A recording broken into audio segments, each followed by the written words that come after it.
Yo, salut à tous, c'est Kazan, j'espère que vous allez bien. Ça faisait un petit moment qu'on n'avait pas parlé de la série des 25 ans qui est sortie en fin d'année 2021 pour fêter donc les 25 ans de Pokémon, à savoir Célébration qui succède à Génération. 20 ans, 25 ans.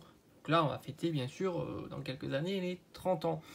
Et force est de constater que cette série est ultra pas chère. On va regarder les cartes que tu peux trouver à moins de 2 euros. Alors il y aurait la facilité de regarder les cartes de la série classique. On va les regarder. Tout est dans ce classeur. Il m'en manque 2. J'allais dire une, mais en fait il m'en manque 2. Évidemment le Dracofeu qui est la plus chère de la série. Mais aussi un petit Karchakroc. Mais je pense que je vais pouvoir me le trouver pour pas très cher non plus. C'est une série qui est ultra abordable. J'ai envie de te dire qu'il n'y a qu'une seule grosse carte. Grosso modo dans la série, même le Noctali Star a dévissé. Et oui, le Noctali Star a dévissé.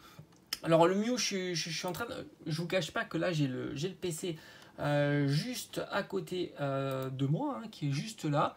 Et je suis en train de regarder un petit peu pour le Mew, pour que je ne dise pas trop de bêtises. Mais même lui aussi, le Mew à 60 euros. Oui, 60 euros. Donc autant te dire qu'il y a une seule carte qui dépasse les 100 euros. C'est à peu près, on va dire, 150-200 euros, plus proche des 200 euros pour le Dracofeu, le reprint, évidemment, des 25 ans. Mais sinon, tout le reste est ultra cadeau. Il y a évidemment le Noctali Star à une cinquantaine d'euros, une soixantaine d'euros pour le Mew Gold, mais ça reste ultra raisonnable.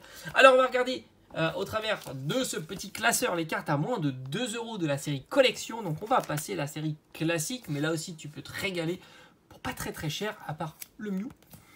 Le Mew Gold qui est ici, j'ai eu la chance de l'avoir. Malheureusement, je n'ai pas eu le Dracofeu. Et on peut commencer donc ici, sur cette page-là. Tu as des cartes à moins de 2 euros. Et j'ai envie de te dire, si tu cherches bien, tu peux même les trouver à moins de 1 euro, voire à 50 centimes. Tu as le faux professeur Shen, qui est très sympa. Moi, j'aime bien le design de ces cartes avec l'effet holographique qui est cool, que tu peux trouver pour pas très cher. Et voilà la team Rocket aussi, carte cadeau pour moins de 1 euro, 50 centimes.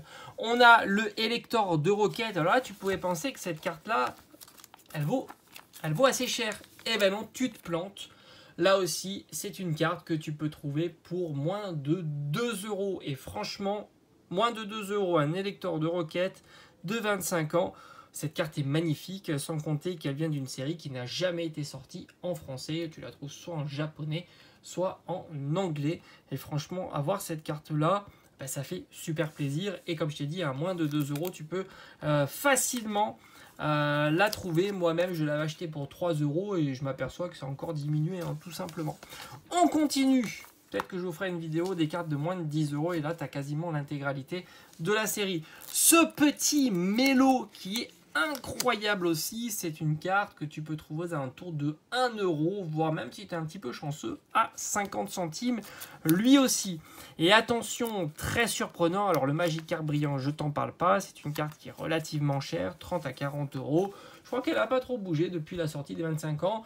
D'ailleurs, si tu regardes bien, depuis la sortie des 25 ans, il y a pas mal de cartes qui ont diminué, mais au final, il ne fallait pas se précipiter sur cette série-là. Et pourtant, elle était assez compliquée à trouver. Il y a eu énormément de hype. Ça a été le sommet, on va dire, de la hype, où les ETB restaient 2 minutes en boutique, où on était rationné en boutique, où il y avait énormément de gens qui attendaient, etc. Mais bon, c'était une autre époque, c'est plus du tout le cas maintenant. Le Groudon,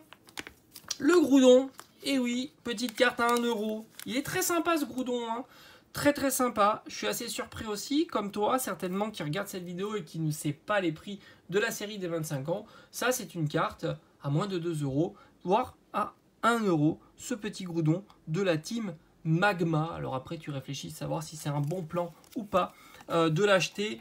Mais j'ai envie de te dire, est-ce que ça peut descendre en dessous des 1 euro? Faut pas exagérer parce qu'à un certain moment, elle va être offerte si tu achètes quelque chose, quoi. C'est ça.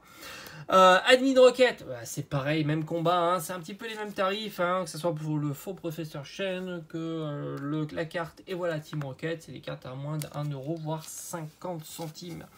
Même le Mew X, c'est pas cher. C'est fou quand même, c'est fou. Pourtant, ce sont des belles cartes. Le Kaorin, c'est pareil, c'est cadeau. on la donne avec un achat. Souvent, c'est une carte à 50 centimes. Voilà tout. Le garde-voire est assez cher aussi. Il n'a pas trop bougé si je ne dis pas de bêtises. Il me manque le Karchak Rock qui est ici, mais je ne désespère pas. C'est une carte à moins de 10 euros, le Karchak Rock. Et je crois qu'on a fait le tour des cartes à moins de 2 euros sur cette sublime série. Moi, je l'aime beaucoup, cette série. Mais force est de constater qu'elle n'a pas été très hypée, recherchée par les collectionneurs. Ou alors, ils se sont tout simplement lassés de revoir des illustrations qu'ils connaissent peut-être déjà. Voilà tout, le petit Noctalistar qui est très joli, tu la trouves pour pas très cher non plus, 50 euros, bon voilà, c'est comme ça. Allez, j'espère que cette petite vidéo t'aura plu et on se donne rendez-vous dans jamais trop longtemps puisqu'il va y avoir de belles réceptions. Là en ce moment, hein, tu le sais, je recherche plutôt des cartes qui sont comme ça et franchement c'est très plaisant. Allez, je te dis à bientôt, ciao ciao.